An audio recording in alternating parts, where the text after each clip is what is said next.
Yaver benim Zehra komiserini buyurun. Galiba növbəti döyüş təklifi var.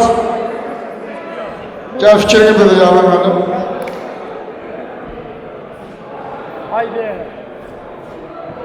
Hamınızı bir daha salamlayıram. Xoyalski Döyboyu Salmöbüt.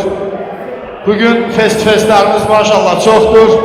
İnşallah sizi Qafqaz Arena 2-ci döyüş gecəsində döyüşərsiniz. Face to face!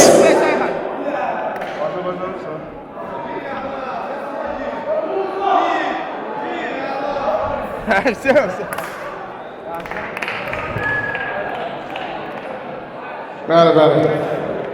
Mükəmməl, mükəmməl.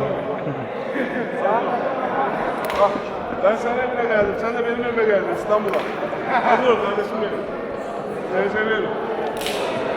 Rüstem Ağzıoğlu!